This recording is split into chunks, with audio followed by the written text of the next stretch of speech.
hasil tabelnya. CPI, CC, VB, ini VB, ini X1,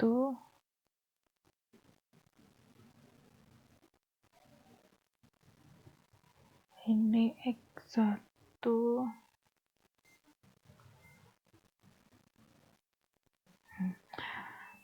satu, ini X1, ini X2,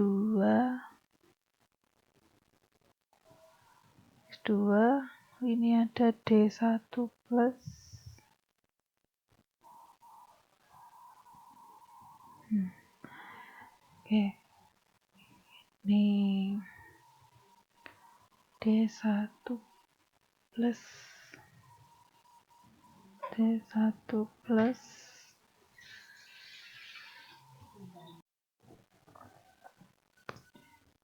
lalu ini D1 plus, ini D1 plus, ini D1 min, ini kita kotak-kotak ya.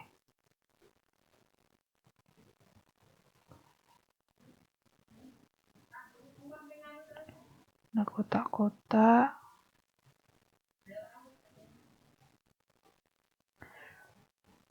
Ini D1 plus, lalu ini D1 min, D1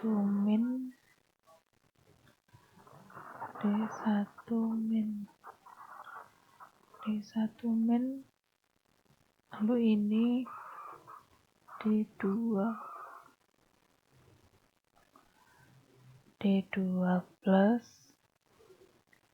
ini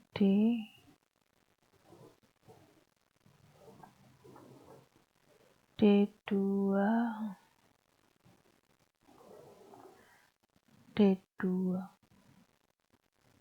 min.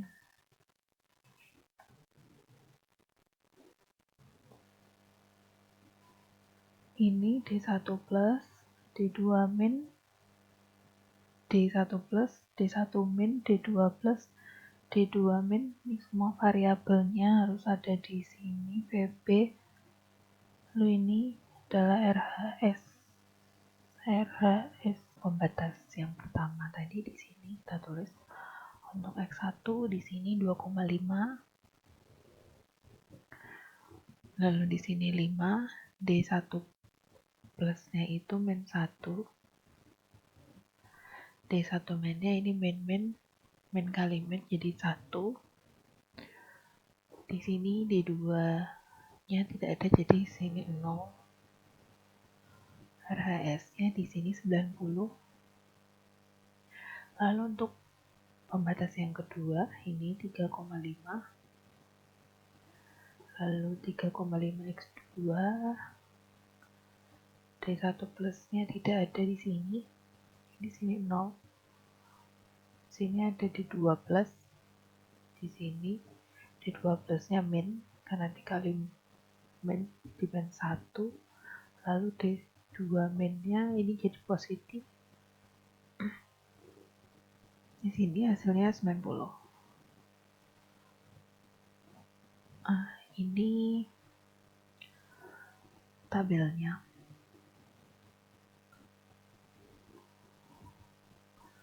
Oke, ini saya rapikan dulu. Jadi yang membentuk matriks identitas di sini adalah ini 1001 itu D1 min dan D2 min. Jadi ini kita copy, kita pindah ke sini.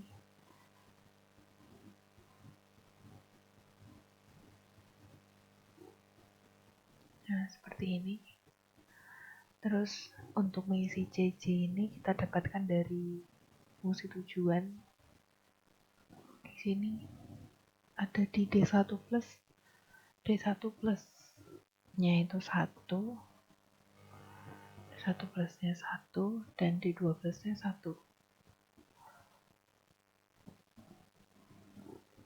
Lainnya tidak ada, lainnya 0. Lalu di sini kita cek dulu untuk set J-nya. Di sini isinya CPI adalah angka yang di sini.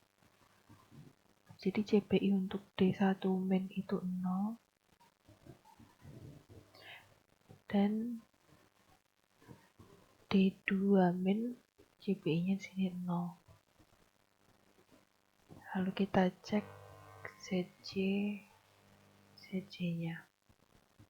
ZJ-nya itu caranya semua angka di CPI ini kita kalikan masing-masing dengan X1. Jadi hasilnya akan 0 dikali 2,5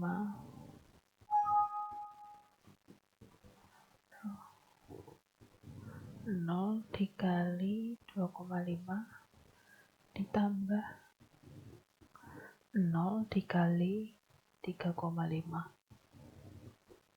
Yang kita kunci angka CPI-nya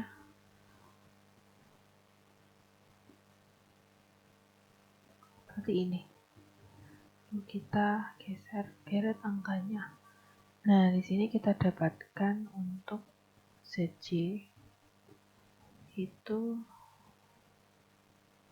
ini adalah 0. Nilainya 0. Jadi kita lihat di sini. Jadi karena nilai ZJ itu sama dengan 0, maka lanjutkan ke langkah 2. Oke. Lalu di sini untuk langkah 1 hasil perhitungannya adalah di sini kita tulis begini aja. X1, X2, D1 plus, D1 min, D2 plus, D2 min. Jadi X1 di sini kan tidak ada hasilnya, jadi sini 0, juga 0, X2 yang ada hasilnya itu hanya D1 min. D1 min sini 90, D2 minnya 90. Jadi D1 plus sini 0, D1 minnya 90, D2 plusnya itu 0, D2 minnya 90 dengan nilai Z-nya itu sama dengan 0.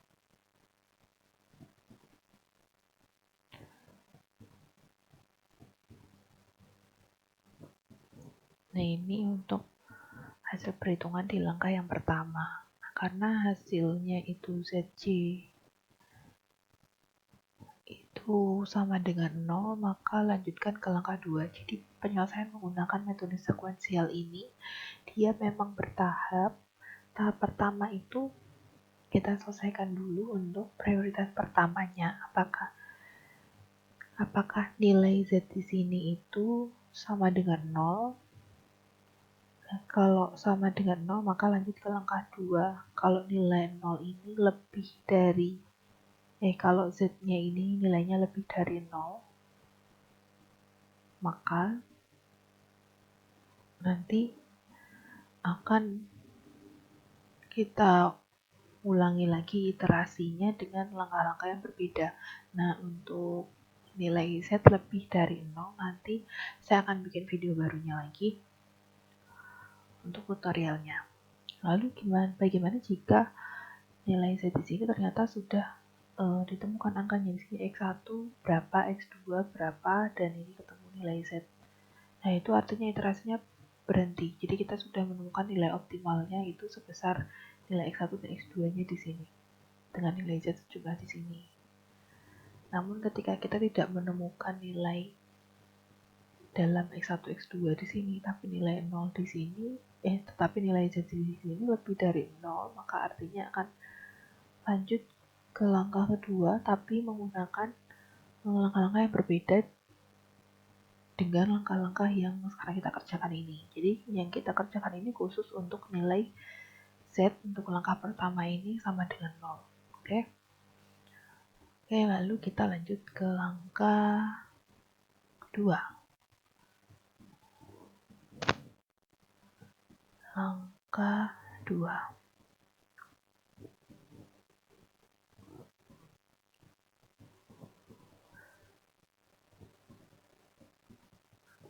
Jadi di sini satu lagi keterangannya ya, karena nilai Z pada langkah 1 itu sama dengan 0, maka untuk langkah yang kedua ini fungsi tujuan langkah 2 itu sama dengan sasaran yang kedua.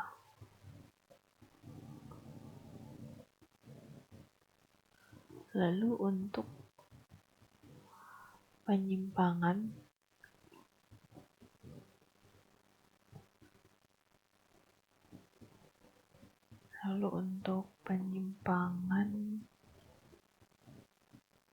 dari sasaran pertama tadi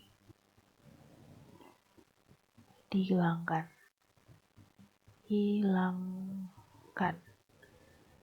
Jadi formulasi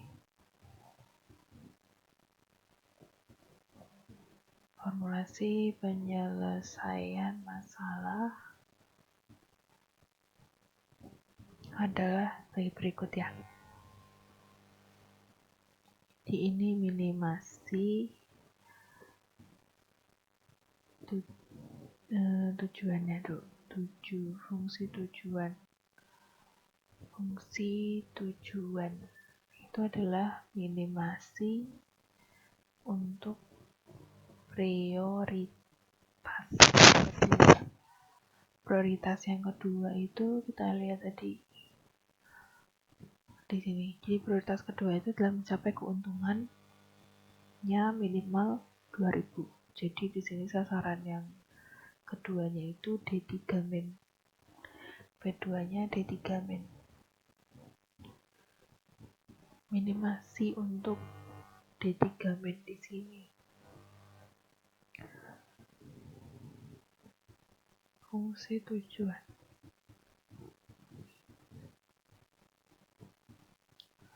Lalu dengan pembatasnya, pembatasnya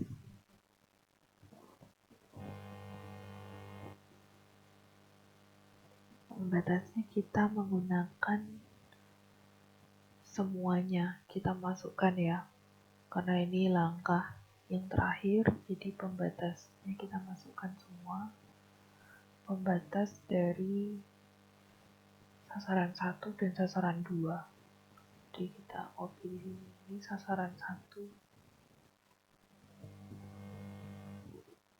Pembatasnya ini dari sasaran 1. Nah, untuk di sini kan ada note bahwa kasih warna biru. Bahwa penyimpangan dari sasaran 1 dihilangkan. Jadi penyimpangan dari sasaran 1 artinya sasaran 1 tadi penyimpangannya terletak di D1+. Jadi di sini karena D1+ di hasil perhitungan langkah 1 sama dengan 0. Nggak kelihatan ya? Hilangin bloknya di sini. Karena dia itu D1+ nya itu sama dengan 0, jadi di sini kita ganti 0. Artinya nilainya menjadi ini kita ganti 0 ya, ganti 0 seperti ini. Artinya nilai untuk pembatas 1 itu sama dengan 2,5x1 plus 5x2 di 0 min kali min plus. Jadi di sini kurungnya hilang ya. Ini jadi seperti ini. Tetap hilang ya. Oke, kita bikin baru.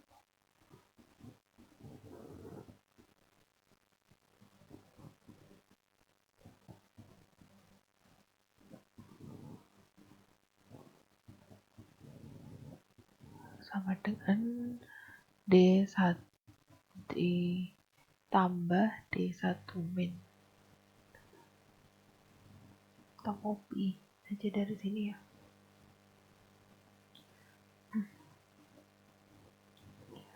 Nah, gitu. Jadi pembatas pertamanya jadi 2,5x1 plus 5x2 plus D1 min sama dengan 90. Lalu untuk sasaran yang kedua, tadi ini pembatasnya.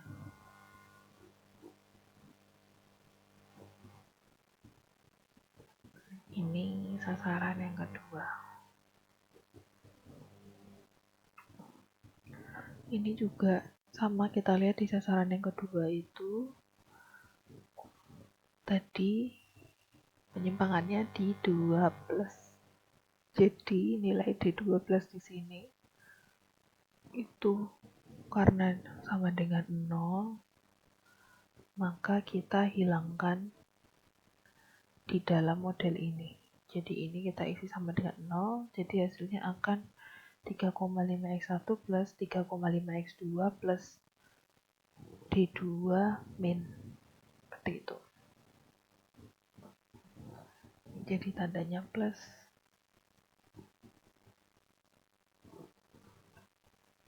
Nah, seperti ini. Lalu untuk sasaran yang ketiga,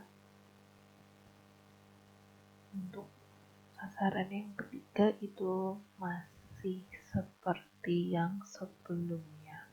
Maksudnya tidak ada perubahan karena dia belum kita kerjakan toh di sini. Ini sasaran 3.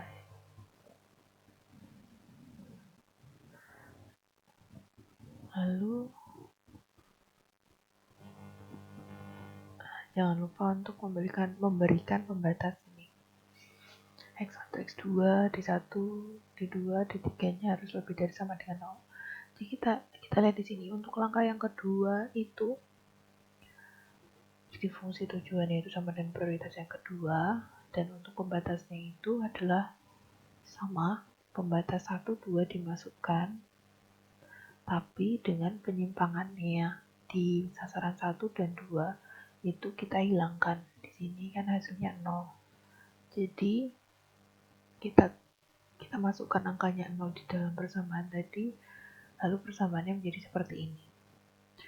Nah, untuk sasaran yang ketiga itu sama formulasinya seperti sebelumnya. Jadi masih tetap tidak ada perubahan. Nah, dari sini lalu diselesaikan dengan simplex. Oke, lalu kita selesaikan dengan simplex. Kita ambil ini tadi kita copy paste saja ya.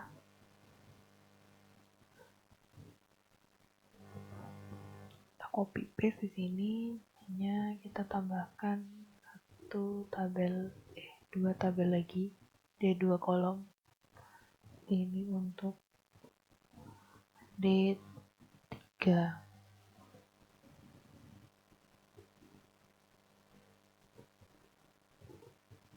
Ini untuk D3 min dan D3 plus. Oke, ini kita hapus dulu.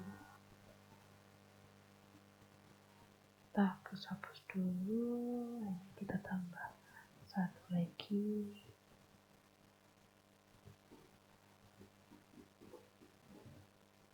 Ini kita hapus dulu.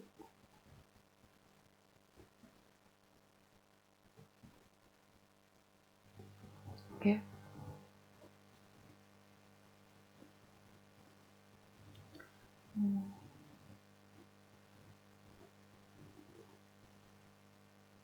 Nah, ini jadi double.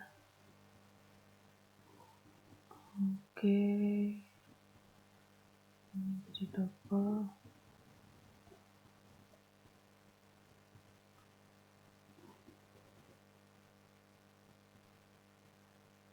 Nah, bersihkan tabelnya.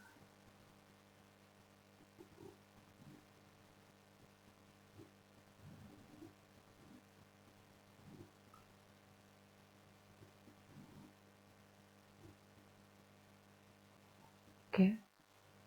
Lalu di sini kita lihat untuk mengisi CC, ini kita lihat fungsi tujuan di sini hanya D3 min. D3 min di sini diisi 1, lainnya 0.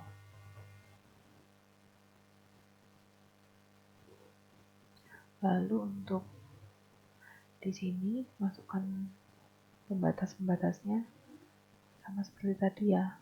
Langkahnya 2,5 I 5. Ini yang ada angkanya dari 1 min I 0, dari 1 min 1, lainnya 0 dengan nilai RHS nya 90. Lalu ini 3,5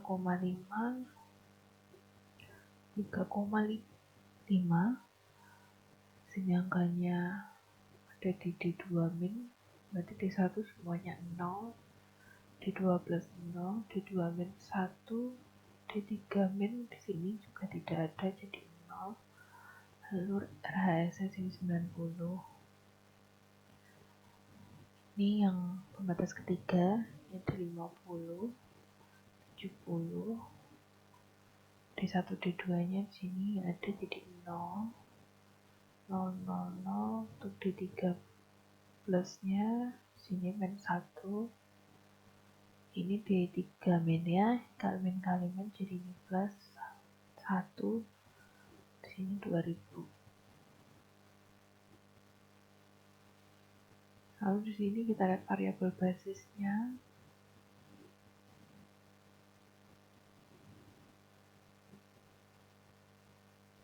Jadi kita lihat ini ya, D2 plus dan D2 min itu angkanya 0 semua. Ini sebenarnya tidak perlu dimasukkan, juga tidak apa-apa, karena di sini nilainya pasti nanti akan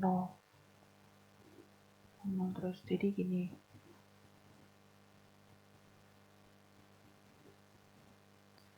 di angka ini kita pakai hanya X1, X2, D1 min, D2 plus, D X1, X2, D1 min, D2 min, D3 plus, D3 min saja. Jadi sebenarnya tidak perlu. Kira-kira saya hapus di sini, dia akan menghapus yang lain. Ya kayak. Oke, dapat begini saja. Atau ini kita geser aja ya. Kita copy. Seperti ini. Ini kita copy.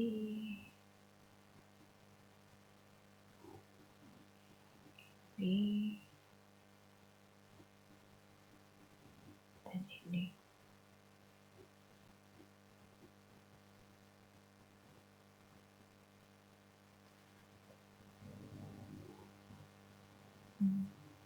Ini tadinya harus ada 3 ya. Nah,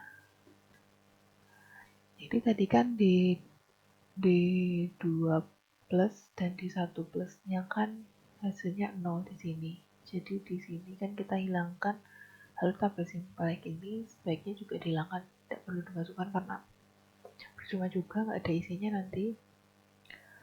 Jadi yang ada di sini hanya X1, X2, D1 min, D2 min, D3 plus, D3 min.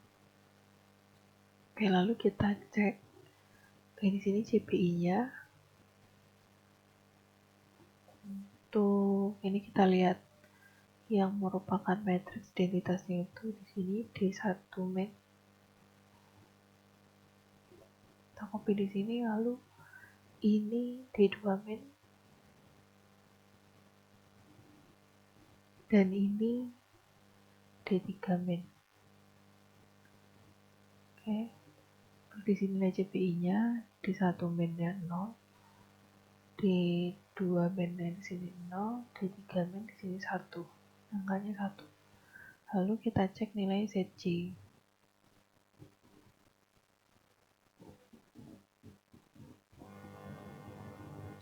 Oke, nilai ZC-nya tadi dari masing-masing ini dikali dengan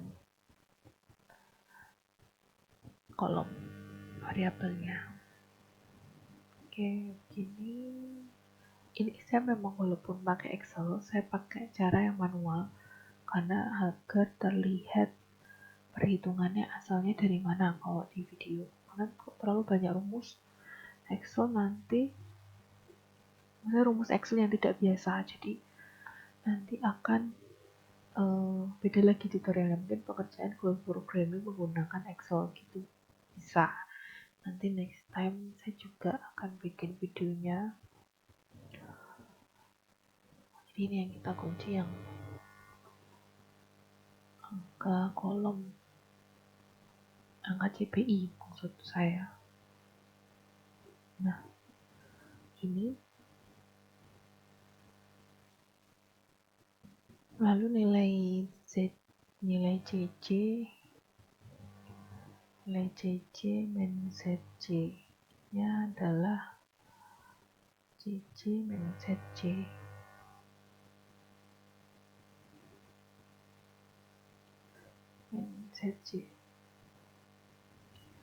Nah, kita lihat di sini itu angkanya yang negatif paling besar itu adalah min 70. Min 70 ini. Jadi ini kita blok aja biru misalnya min 70. Jadi untuk kolom kuncinya menjadi X2. Ini. Lalu kita hitung rasio untuk mencari baris kunci. Untuk RHS dibagi kolom kuncinya. Kemudian hasilnya seperti ini. Lalu kita cari rasio yang paling positif, yang paling kecil. Di sini adalah 18. Jadi baris kuncinya D1 min. Nah, ini kan belum optimal. Jadi kita lanjut ke iterasi 1. Kita copy dulu tabelnya.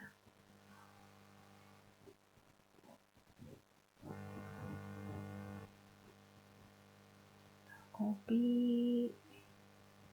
contoh soal yang saya kasih di sini itu sama dengan yang video saya kemarin itu, yang non preemptif ya.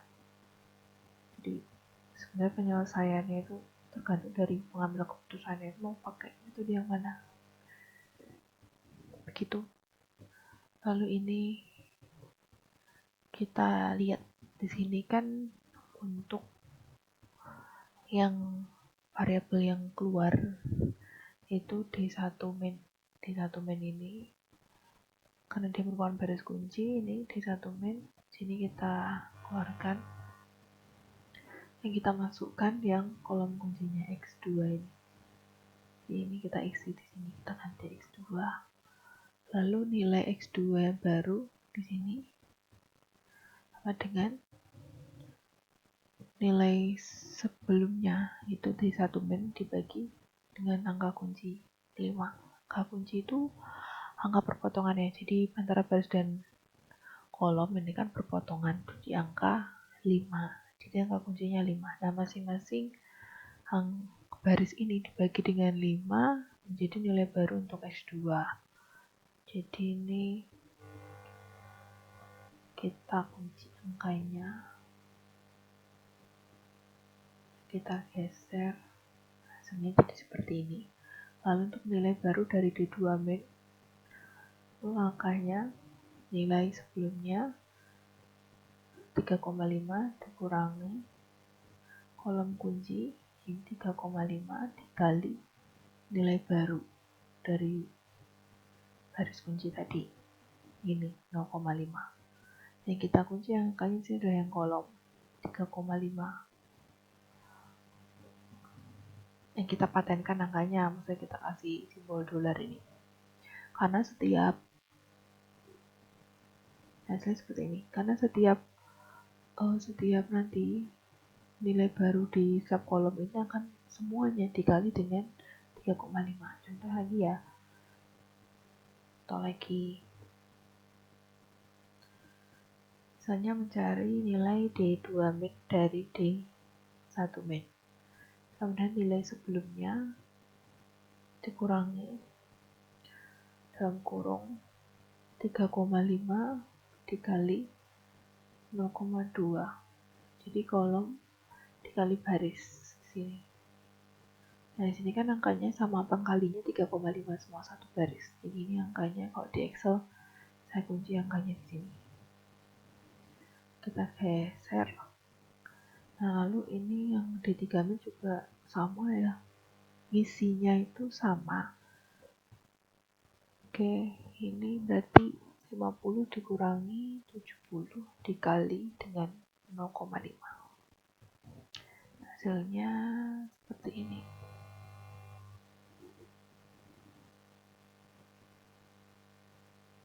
Nah, ini bagian tadi dikasih warna yang agak beda ya, biar kelihatan. Oke, lalu sini kita cek lagi untuk nilai ZC-nya.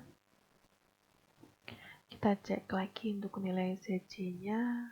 Ini saya geser saja rumusnya. Ini untuk X2 CPI-nya di sini masih 0. Karena di sini 0. Ini masih sama untuk D2 min, D3 min. Jadi hasilnya seperti ini. Kita geser. Oke, lalu kita cek CC min ZC 0 min 15. Lalu kita lihat di sini yang masih negatif itu ada di X1. Maka kita lanjutkan iterasinya. Jadi yang jadi kolom kunci di min 15 ini adalah X1. Sini kita biru-biru. Lalu kita cari rasio. Rasionya sini 18 dibagi ini 0,5. Untuk positif yang paling kecil di angka 15,42 ini kita blok, ini namanya baris kunci. Lalu kita masuk ke iterasi yang kedua. Ini tadi juga belum optimal.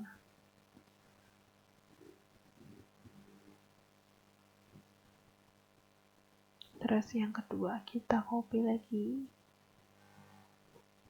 Ada beberapa software yang bisa dipakai untuk mengerjakan code programming. Yang paling simple itu menggunakan Excel.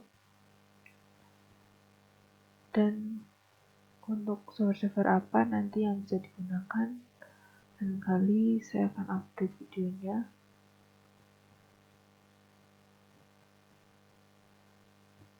Karena biasanya untuk penelitian itu akan pakai software ya, karena perhitungannya banyak, iterasinya banyak. Kalau hitung manual seperti ini kemungkinan besar errornya juga banyak. Jadi di sini yang kita ganti di sini D2 min yang merupakan baris kunci. Ini kita keluarkan. Dan yang kita masukkan yang kolom kunci ini X1. Oke. Lalu nilai baru dari X1 ini adalah ini dibagi angka kuncinya.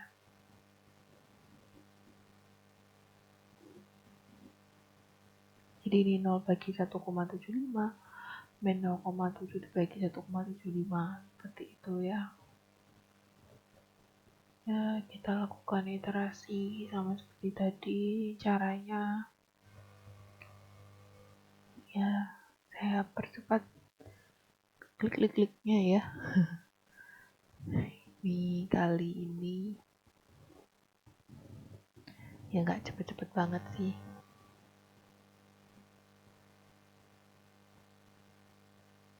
Oke,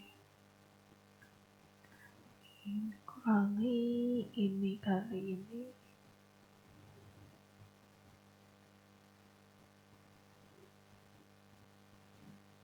Oke, kita dapat hasilnya seperti ini. Lalu kita cek JJ min ZJ nya. Oke, ZJ nya dulu. Kayaknya di sini X1 nya masih 0 ya. Sini 0, jadi formasinya masih sama seperti ini. Kita cek ZJ nya.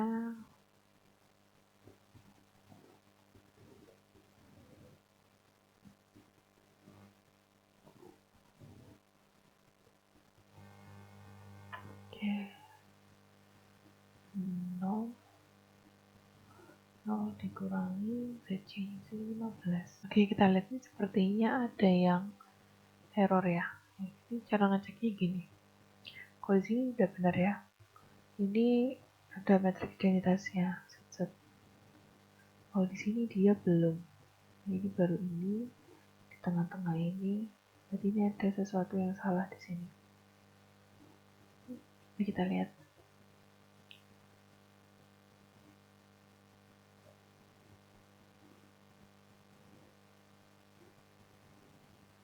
Kita lihat mana yang salah. Kita lihat. Ini harusnya 0.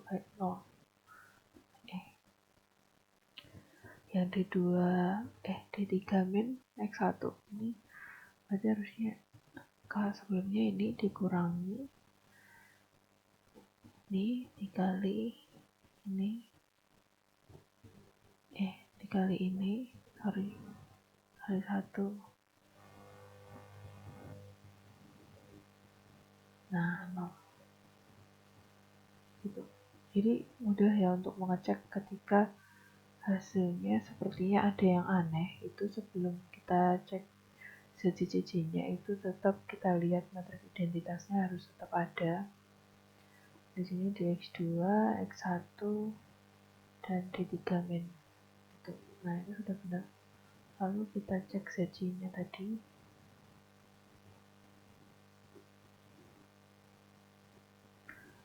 Hasilnya 0 dikurangi 0 ini 0. Nah, di sini angkanya sudah positif semua ya. Nilai angkanya tidak ada yang negatif di iterasi yang kedua, jadi bisa dikatakan bahwa ini sudah optimal. Sudah optimal, maka kita lihat hasilnya. Kita lihat hasilnya. Kita copy saja dari sini tadi tabelnya. Nah, sini kita tambahkan ada hasil untuk D13.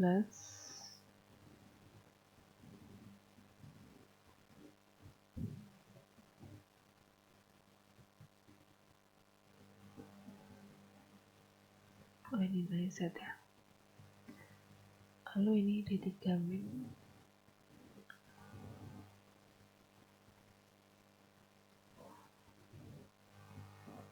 Kita lihat hasilnya. X1 di sini hasilnya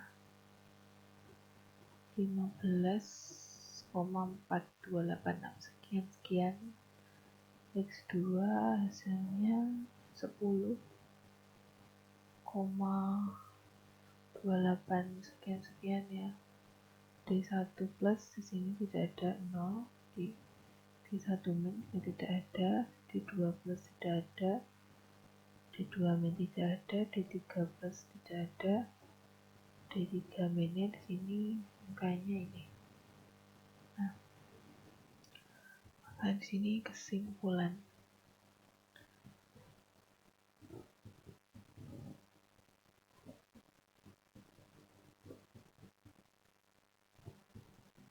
Maka di sini kesimpulannya untuk sasaran 1 tadi kita lihat sasaran 1 itu adalah D1 plus ya. Di sini D1 plus. Kita lihat D1 plus itu hasilnya di sini berapa? Ternyata sini 0. Maka ini bisa dikatakan bahwa sasarannya terpenuhi. Jadi tidak ada penyimpangan di atas nilai sasaran. Artinya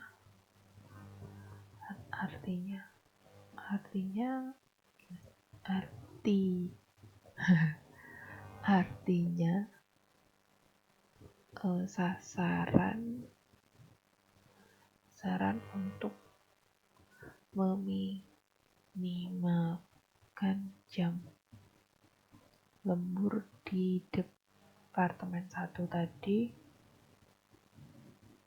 terpenuhi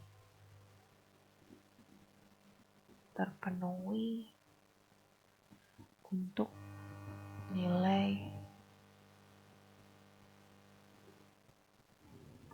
kurang dari 90 ya, atau sama dengan 90. Jadi ini terpenuhi. Lalu sasaran yang kedua tadi nilai sasarannya adalah D2 plus. Ini D2 plusnya sama dengan D2 plus di sini juga 0. Maka dapat dikatakan nih, copy paste saja bahwa sasarannya terpenuhi. Karena jadi tidak ada penyimpangan di atas nilai sasaran, artinya sasaran untuk meminimalkan jam lembur Departemen 1 tadi dapat terpenuhi, ini yang Departemen 2 dapat terpenuhi.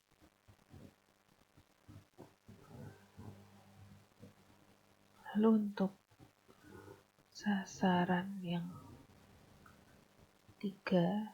ketiga tadi itu D3 min.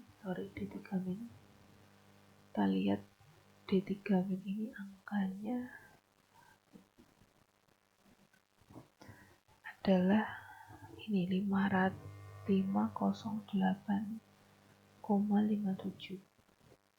Jadi bisa dikatakan sasarannya tidak terpenuhi.